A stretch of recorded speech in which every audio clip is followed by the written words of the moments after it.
नमस्कार, KP news के bulletin में आपका स्वागत है। मैं हूं पूजा आपके साथ। चलिए शुरू करते हैं आज की खबरों का सिलसिला। उससे पहले एक नजर आज की सुर्खियों पर डालते हैं। कर्नाटक ड्राइवर्स एसोसिएशन द्वारा आज शहर में एक रैली निकालकर विरोध प्रदर्शन किया गया। समाज को सही रास्ते पर लाने की जिम्मेदारी वकीलों की है, बसवराज जापशेट्टी ने कहा। कर्नाटक के नीट के खिलाफ प्रस्ताव पारित। भाजपा ने मूडा घोटाले की जांच कर रहे जांच आयोग के विलंबित समय पर सवाल उठाए। राष्ट्रपति भवन के दरबार हॉल और अशोक हॉल के नाम बदले, प्रियंका गांधी ने कही बड़ी बात। देवेंद्र फडणवीस की चेतावनी पर भड़के अनिल देशमुख।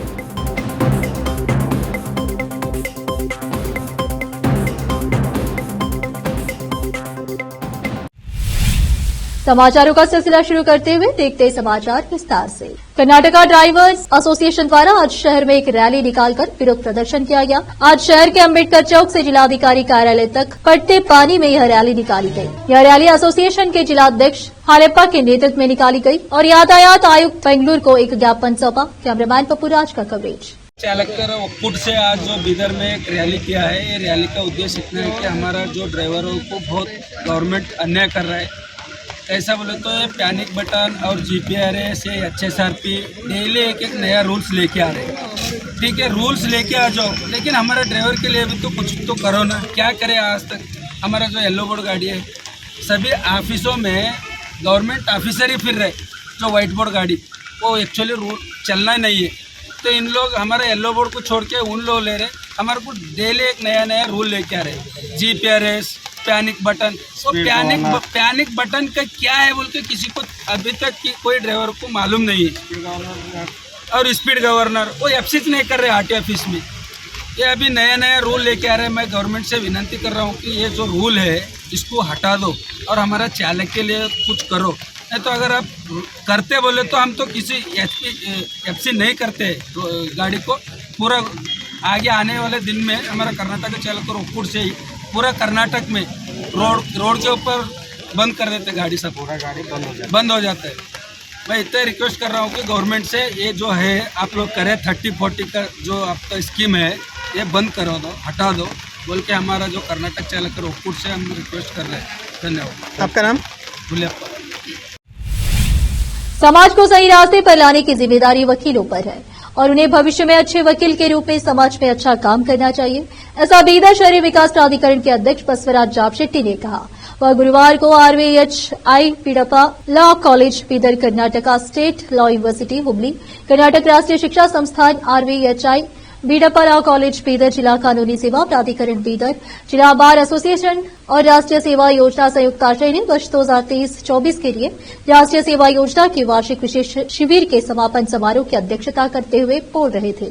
सीखने का उद्देश्य होना चाहिए क्या? आप ऐसे वकील बनने का सपना लेकर कानूनी पेशे में आए हैं। समाज की अनेक समस्याएं हैं, उनमें क्या अच्छा है और क्या बुरा, यह तभी पता चलेगा जब वे वकालत के पेशे में आएंगे। उन्होंने कहा कि यदि आप एक अच्छे कुशल वकील बनना चाहते हैं तो आपको कड़ी मेहनत करनी होगी और फिर आपको अधिक ज्ञान प्राप्त होगा।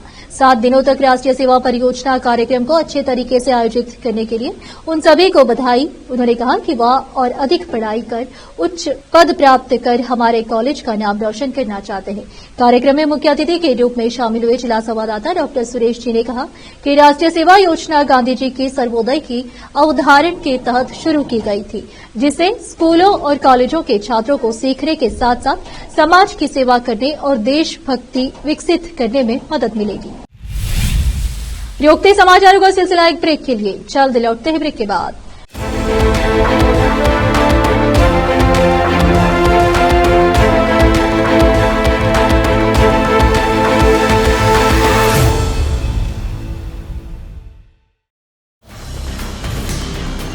हिंदुस्तान के हर कोने में हम हैं मौजूद।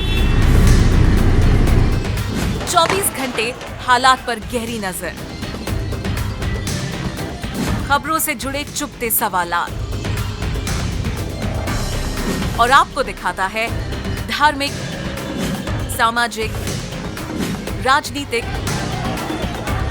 लोकल और इंटरनेशनल न्यूज की सबसे बेहतर कवरेज, जो आपको रखती है हर पल बाखबर। देश और दुनिया भर की खबर के लिए देखते रहें KP News 24/7। ब्रेक के बाद आपका स्वागत है। आइए अब देखते हैं देश के अन्य समाचार। कर्नाटक सरकार ने चल रहे मानसून विधानसभा सत्र में राष्ट्रीय प्रवेश सह पात्रता परीक्षा नीट के खिलाफ प्रस्ताव पारित किया, जिसका आयोजन केंद्रीय परीक्षा एजेंसी राष्ट्रीय परीक्षण एजेंसी एनटीए द्वारा किया जाता है। सिद्धरामैया के नेतृत्व वाली सरकार ने मांग की है कि केंद्र राज्य को पुरानी प्रणाली का पालन करने की अनुमति दे, जहां मेडिकल कॉलेजों में प्रवेश कर्नाटक परीक्षा प्राधिकरण के लिए द्वारा आयोजित सामान्य प्रवेश परीक्षा सीईटी के आधार पर होता था। चिकित्सा शिक्षा मंत्री डॉक्टर शिव प्रकाश पाटिल ने गुरुवार को विधानसभा में प्रस्ताव पेश किया, जबकि उप मुख्यमंत्री डीके शिवकुमार ने इसे विधान परिषद में पेश किया। प्रस्ताव में कहा गया है, नीट परीक्षा प्रणाली गरीब ग्रामीण छात्रों के चिकित्सा शिक्षा के अवसरों को गंभीर रूप से प्रभावित करती है और राज्य सरकारों के राज्य सरकारी मेडिकल कॉलेजों में छात्रों को प्रवेश देने के अधिकारों से वंचित रखती है। और नीट परीक्षा में बार बार होने वाली अनियमितताओं को देखते हुए केंद्र सरकार को राष्ट्रीय चिकित्सा आयोग अधिनियम 2019, केंद्रीय अधिनियम 30/2019 में आवश्यक संशोधन करना चाहिए, ताकि राष्ट्रीय स्तर पर नीट प्रणाली को समाप्त किया जा सके।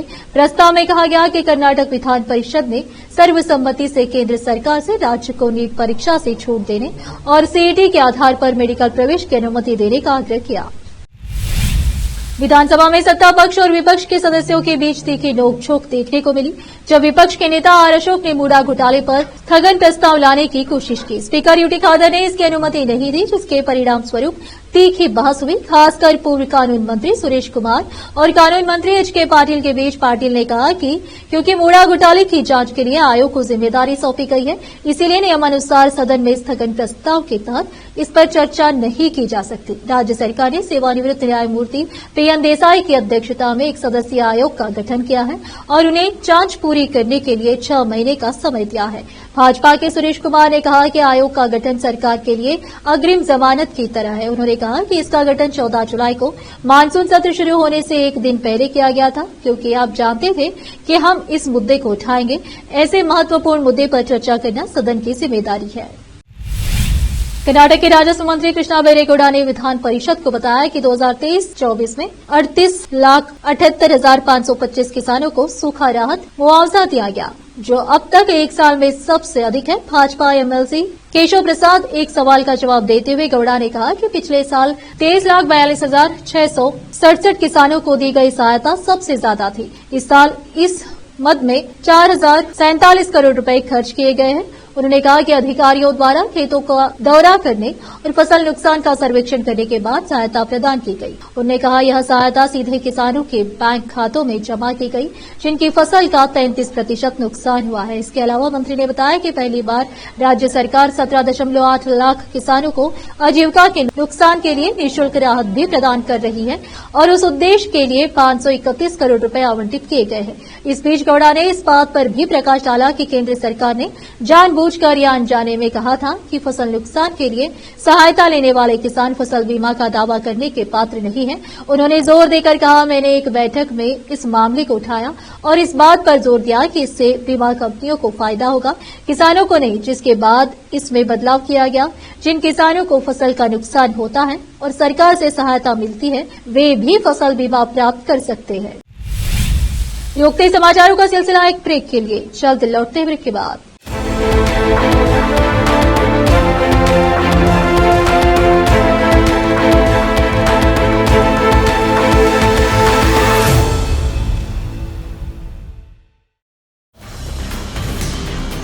हिंदुस्तान के हर कोने में हम हैं मौजूद।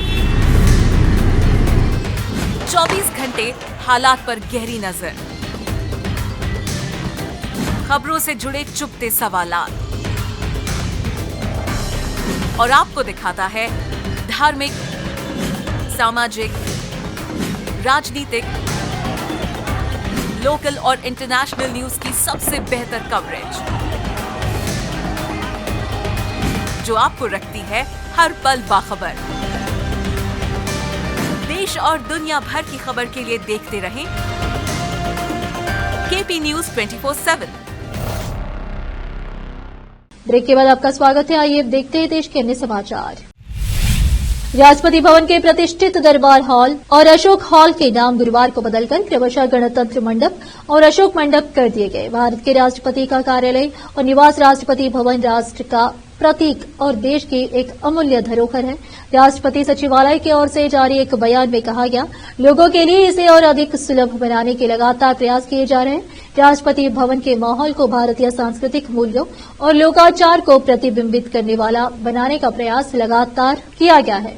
बयान के अनुसार इसी क्रम में राष्ट्रपति भवन के 2 महत्वपूर्ण हॉल दरबार हॉल और अशोक हॉल का नाम बदलकर क्रमशः गणतंत्र मंडप और अशोक मंडप करते हुए राष्ट्रपति द्रौपदी मुर्मू को प्रसन्नता है।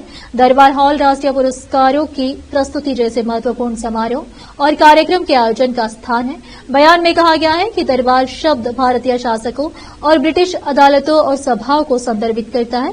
भारत के गणतंत्र बनने के बाद दरबार की प्रासंगिकता खत्म हो गई। गणतंत्र की अवधारणा प्राचीन काल से भारतीय समाज में गहराई से निहित है। गणतंत्र मंडप आयोजन स्थल के लिए एक उपयुक्त नाम है।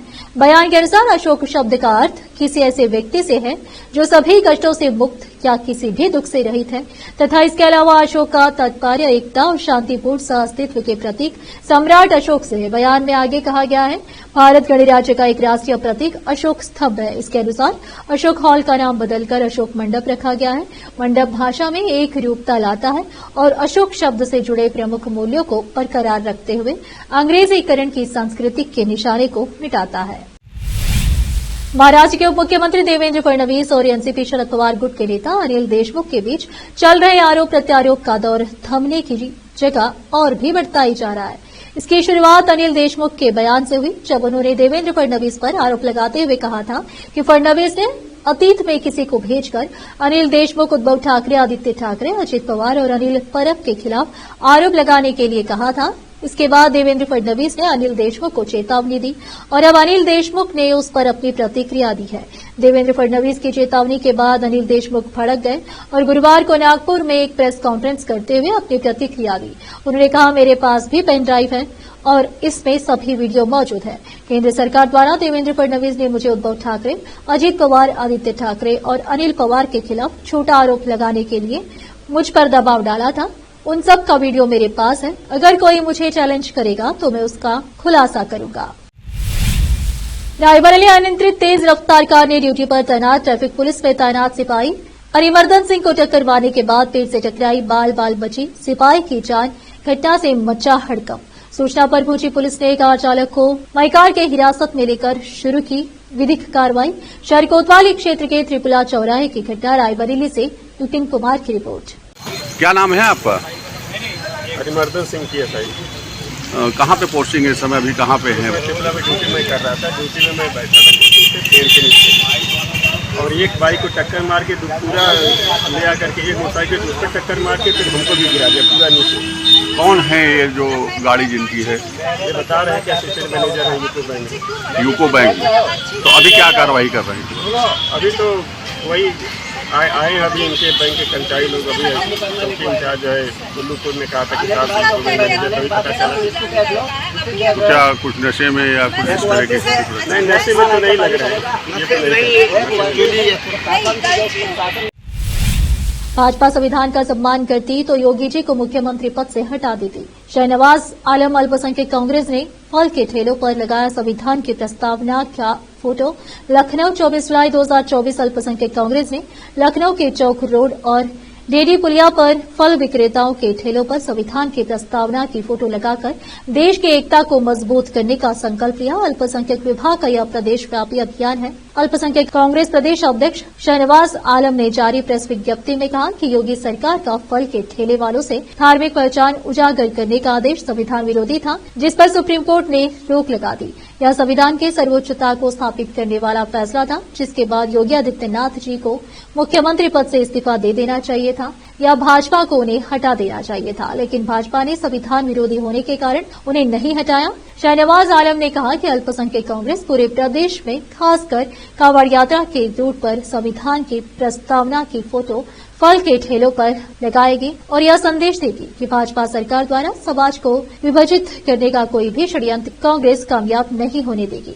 उन्होंने कहा कि भाजपा दलितों, पिछड़ों और मुसलमानों की राजनीतिक एकता से डरी हुई है और इसे तोड़ने के लिए ही ऐसे संविधान विरोधी काम कर रही है। इस कार्यक्रम में लखनऊ शहर कांग्रेस अध्यक्ष डॉक्टर शाहजाद आलम, अल्पसंख्यक कांग्रेस के राष्ट्रीय सचिव शमीम खान, अल्पसंख्यक कांग्रेस शहर अध्यक्ष शाहवेज अहमद, जिला अध्यक्ष जुबैर खान, लखनऊ से अली हैदर की रिपोर्ट। नारियल को हिंदू समाज के लोग मंदिर में चढ़ाते भी हैं, बेचने वाले मुसलमान हैं। अब योगी जी चाह रहे हैं कि किस तरीके से इनके अंदर विभाजन पैदा कर दिया जाए, तो उन्होंने एक ऐसा आदेश जारी कर दिया कि जितने ठेले वाले हैं, फल वाले हैं, अपनी पहले बिरादरी बताएं। ऐसा कभी हुआ था पहले? नहीं हुआ था। तो सरकार ने संविधान विरोधी काम किया था। सुप्रीम कोर्ट का जो आदेश है वो सरकार के खिलाफ है। अगर सरकार के अंदर, योगी जी के अंदर, भाजपा के अंदर थोड़ी भी लाज शर्म होती, संविधान का थोड़ा भी मान मर्यादा होता तो इस्तीफा दे देते या भाजपा वाले उनसे इस्तीफा ले लेते।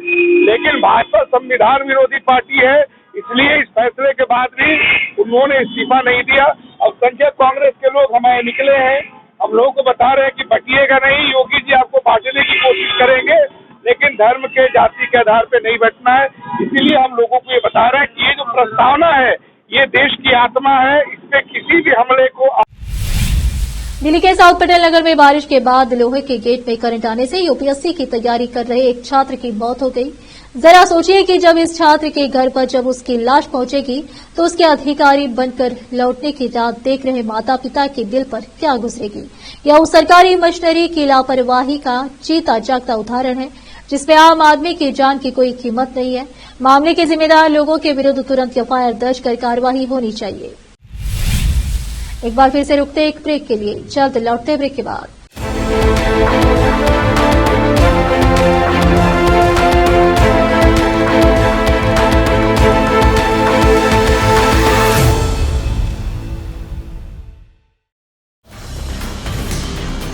हिंदुस्तान के हर कोने में हम हैं मौजूद।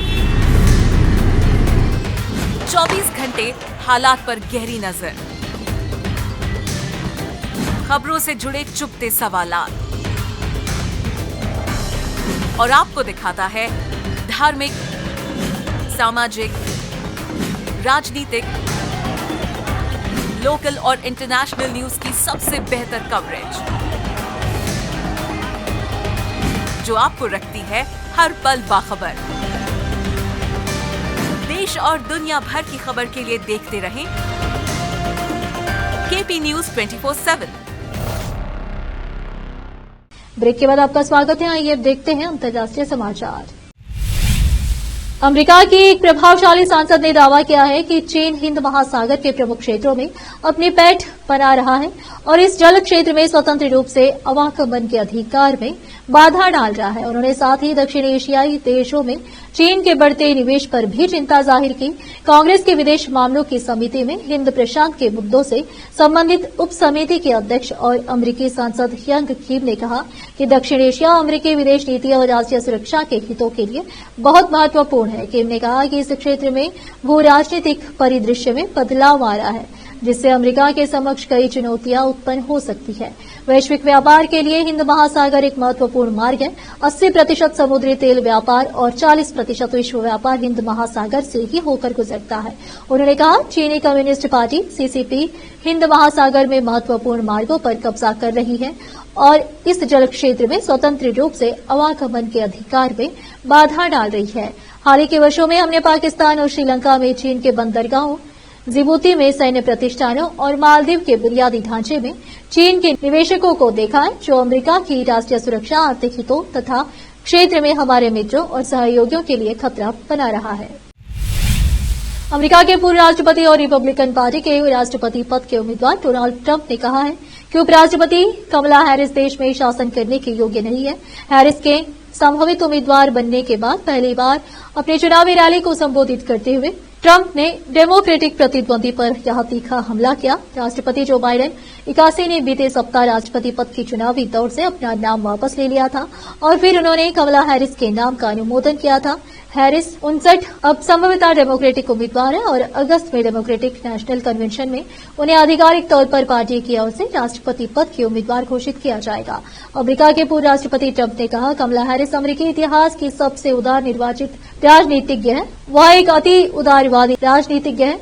वह बर्नी सैंडर्स से भी ज्यादा उदार है। पूर्व राष्ट्रपति ने आरोप लगाया, अगर वह कभी सत्ता में आई तो वह इस देश को बहुत तेजी से नष्ट कर देंगे। हम ऐसा नहीं होने देंगे। उन्होंने कहा कि हैरिस सीमा की सरदार थी, लेकिन वह कभी सीमा पर नहीं गई। ट्रंप ने कहा, अगर कमला आपसे जो बाइडेन की मानसिक अक्षमता के बारे में इतनी बेशर्मी से झूठ बोलेगी तो वह आपसे किसी भी चीज के बारे में झूठ बोल सकती है। उन पर कभी भी भरोसा नहीं किया जा सकता।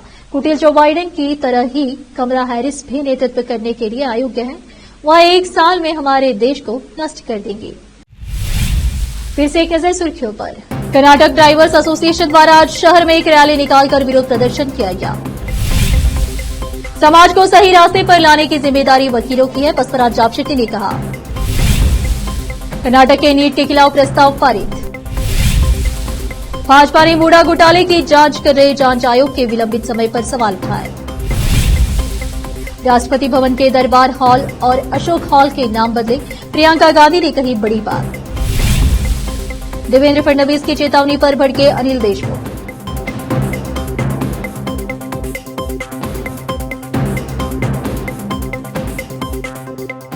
केपी न्यूज के बुलेटिन में आज इतना ही। आप देख रहे थे हमारा चैनल केपी न्यूज 24/7। धन्यवाद।